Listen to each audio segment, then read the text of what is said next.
Mr. Speaker, when Tennesseans go to the gas pump and grocery store, they are constantly reminded of the fact that everything was much more affordable only 1 year ago.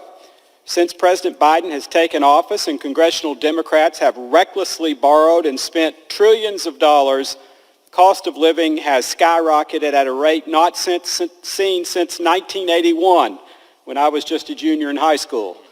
Common sense will tell you this massive amount of deficit spending overheated the economy and created a labor shortage from folks staying home instead of working. Common sense will also tell you that the only way to fix this issue is to turn the money spigots off here in Washington and stop this borrow and spend economic death spiral. Unfortunately, common sense has again failed this chamber as House Democrats passed earlier today a funding bill filled with partisan initiatives costing hundreds of billions of dollars.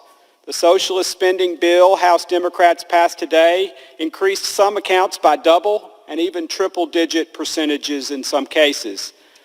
It rewards the Food and Drug Administration, which failed to quickly address the baby formula shortage with a budget increase.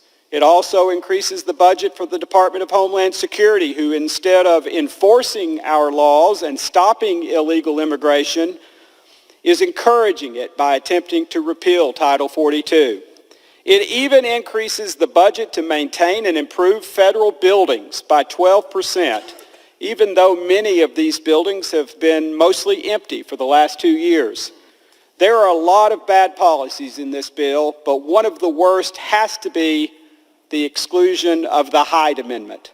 The Hyde Amendment is a bipartisan amendment that has existed for decades to prevent your taxpayer dollars from being used to help fund abortions.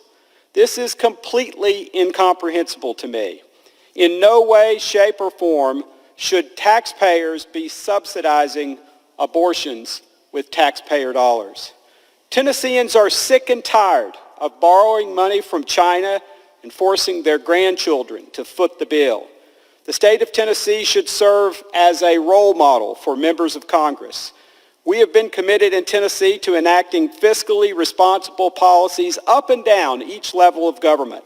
We don't even have a state income tax, and yet are still able to fund the government without driving our state into a hole of debt from which we'll never get out.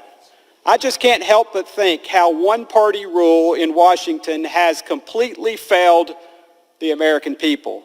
Democrats have controlled both chambers of Congress and the executive branch for almost 2 years now, and Americans are paying the price.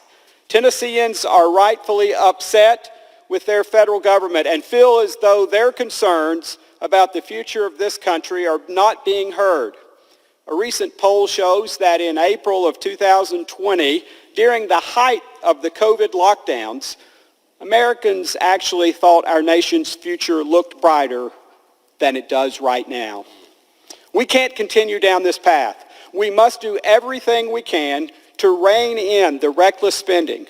As interest rates begin to rise, our $30 trillion and rising national debt will only continue to get more expensive as the interest on the debt grows right along with it, squeezing out funding for other vital programs.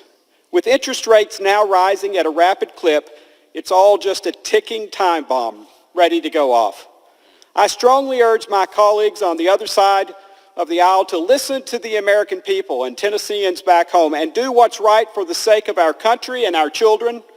Recognize the policy failures of the last 2 years and commit to joining Republicans in our desire to restore fiscal common sense. Thank you, Mr. Vice Chairman, and I yield back. So many great points there, and I appreciate you coming here and explaining that.